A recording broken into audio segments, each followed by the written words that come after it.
कि method of section जो basically होता है उसको हम लोग वहाँ पे यूज़ करते हैं जब हमारे नंबर ऑफ़ मेंबर्स किसी भी ट्रस्ट में बहुत ज़्यादा हों और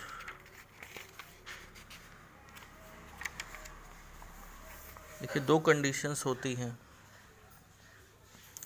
जब कभी भी ट्रस्ट आपकी बहुत लार्ज हो in which the forces in only few members are required, और लार्ज ट्रस्ट के अंदर अगर हमें कुछ फ्यू मेंबर्स पे ही फोर्सेस निकालनी हो तब हम लोग मेथड ऑफ सेक्शन का इस्तेमाल करते हैं।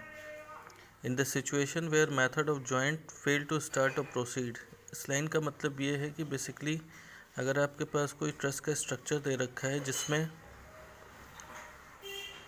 किसी भी जॉइंट पे मोर देन 3 अननोन मेंबर्स अगर लगे हुए हैं तब आप वहाँ पे मेथड ऑफ जॉइंट का इस्तेमाल नहीं कर सकते, तो उस जगह पे हम मेथड ऑफ सेक्शन का यूज़ करते हैं।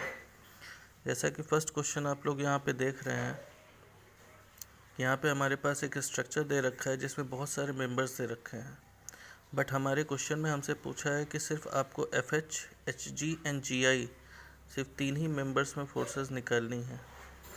ठीक है, तो जैसा कि आप पूरा ट्रस्ट का स्ट्रक्चर देख रहे हैं, सारे लोड्स आपके क्या लगे हुए हैं, इक्वल, सब 10-10 किलो न्यूटन के लोड्स लगे हैं। तो टोटल लोड अगर हम यहाँ पे काउंट करें 1 2 3 4 5 6 7, टोटल लोड है आपका 70 का। अब जो यहाँ पे आपका हिंज रिएक्शन दे रखी है और यहाँ पे आपको रोलर सपोर्ट दे रखा है, तो यहाँ पे आपके पास एक वर्टिकल रिएक्शन आएगी और यहाँ पे आपके पास एक वर्टिकल रिएक्शन उसकी वजह से आएगी रोलर सपोर्ट से।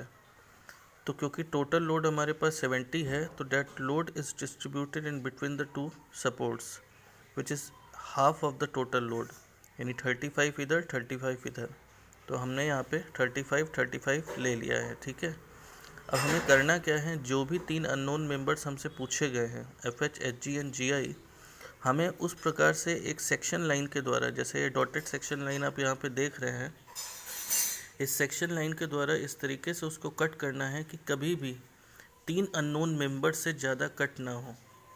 और अगर बाई चांस ज़्यादा कट होता भी है तो आपको ये ध्यान रखना है कि फोर्थ मेंबर में अगर आप 3 से ज़्यादा कट करते हो, चौथा मेंबर भी कट हो रहा है, तो आपका फोर्थ मेंबर की वैल्यू आपको पता होनी चाहिए, यानी उसका मैग्नीट्यूड आपको पता होना चाहिए। ठीक है, तो यहाँ पे हम जैसे देख रहे हैं, हमने 3 मेंबर, एक FH है, एक HG है और एक GI है, तीनों को हमने एक सेक्शन लाइन के द्वारा कट किया। अब सेक्शन लाइन कभी भी इंटरनल मेंबर्स को नहीं कट कर सकती है। सेक्शन लाइन हमेशा जब स्ट्रक्चर को कट करती है तो हमेशा वो स्ट्रक्चर को 2 पार्ट्स में डिवाइड कर देती है, एक लेफ्ट हैंड साइड, एक राइट हैंड साइड। अब इन दोनों पार्ट्स में, क्योंकि दोनों ही पार्ट्स हमारे इक्विलिब्रियम में होते हैं, आप उन दोनों पार्ट्स में किसी भी पार्ट को अपने पास रख सकते हैं। ठीक है, तो मान लीजिए यहाँ पे हमने लेफ्ट हैंड साइड को अपने पास टेकन कर लिया है। अब आप देखिए, हमने जो 3 मेंबर्स कट किए थे वो एक था FH, तो हमने इसमें यहाँ पे कॉम्प्रेसिव फोर्स ले लिया है, HG ले लिया है, एक कॉम्प्रेसिव फोर्स ले लिया है, और GI को हमने एक टेंसाइल फोर्स लिया है। आप चाहें तो तीनों को टेंसाइल फोर्स लेकर के भी सॉल्व कर सकते हैं। ठीक है, उसके बाद आपको क्या करना है, अब ये पूरा स्ट्रक्चर है आपके पास लेफ़्ट हैंड साइड पे। ठीक है, तो जितनी भी चीज़ें लेफ़्ट हैंड साइड पे आपको इसके लेफ़्ट हैंड साइड जितना नज़र आ रहा है उसको आप एज इट इज़ ड्रॉ कर लीजिए। ड्रॉ करने के बाद अगर आप देखोगे ये जो 3 अननोन मेंबर्स हमने लगाए हैं, तीनों अननोन, इस पूरे सिस्टम पे आपको सिर्फ 3 ही अननोन दिख रहे हैं। अब आप पूरा सिस्टम हमारा कैसा है, नॉन कॉन्करेंट फोर्स सिस्टम है। नॉन कॉन्करेंट फोर्स सिस्टम की हमें 3 इक्वेशंस अप्लाई करनी होती है। तो सबसे पहले हमने क्या किया, जी के अबाउट मोमेंट लिया है। तो जी के अबाउट जब मोमेंट लेंगे तो GH और GI, क्योंकि जी से पास हो रहे हैं, वो दोनों ही मेंबर्स आपके ज़ीरो हो जाएंगे। बचेगा क्या, सिर्फ आपके पास FH की वैल्यू इस इक्वेशन में आ जाएगी। अब जी के अबाउट जब आप मोमेंट लेंगे तो सबसे पहले FH, जो कि इसकी वर्टिकल डिस्टेंस आप निकालेंगे, तो ये जो हमारे पास इसका 7x4 दे रखा है, यानी इस ट्रायंगल की जो ईच साइड है वो 4 मीटर आपको दे रखी है। तो 4 और साइन 60, 4 साइन 60 यानी वर्टिकल डिस्टेंस आपकी हो जाएगी 4 साइन 60। तो FH इंटू 4 साइन 60, और ये जी के अबाउट घूमेगा कैसे, एंटी क्लॉकवाइज। तो एंटी क्लॉकवाइज को यहाँ पे जैसे पॉजिटिव लिया है। अब हमने लिया -35। अब 35 वाला जा रहा है यहाँ पे कितना 4 + 4 + 4, टोटल आपका जा रहा है 12 डिस्टेंस पे। ये जाएगा आपका क्लॉकवाइज डायरेक्शन में, ठीक है।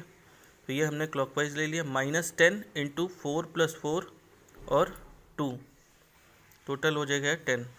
इस 10 का मूवमेंट लेंगे, एंटी क्लॉकवाइज जाएगा, which is taken positive. 10 × 6, again 10 को लिया तो 10 × 2 = 0। तो हमें एक वैल्यू FH की वैल्यू 69.282 कॉम्प्रेसिव फोर्स हमको मिल गया। फिर उसके बाद हम इस पूरे सिस्टम पे लगाएंगे समेशन FY। तो FY जब हमने लगाया समेशन वर्टिकल = 0, तो आप देख रहे हो कि यहाँ पे GI तो हॉरिजॉन्टल फोर्स थी, FH भी हॉरिजॉन्टल फोर्स थी, हमें सिर्फ GH का वर्टिकल कंपोनेंट डाउनवर्ड मिलेगा, GH sin 60 नीचे की तरफ, ठीक है। तो FGH sin 60 +10 +10 +10, ये तीनों फोर्सेस डाउनवर्ड आ रही थी और प्लस इसका वर्टिकल कंपोनेंट डाउनवर्ड आएगा। और -35 मतलब जो अपवर्ड 35 जा रहा है = 0। यहाँ से आपको GH की वैल्यू मिल जाएगी। उसके बाद समेशन FH लगाएंगे। तो FH लगाने के लिए आप जैसा कि यहाँ पे देख रहे हो हमारे पास दो कंपोनेंट थे, एक था FFH और FGI, ये तो दोनों हॉरिजॉन्टल हो गए। और GH का जो कॉस कंपोनेंट cos 60 लगेगा वो लेंगे। तो हमने क्या लिया यहाँ पे FGI + -FFH -FGH cos 60, तीनों इक्वेशंस को जैसे ही आप अप्लाई करोगे आपको इसकी वैल्यू मिल जाएगी। यही सेम मेथड आपको किसी भी क्वेश्चन के अंदर फॉलो करना है।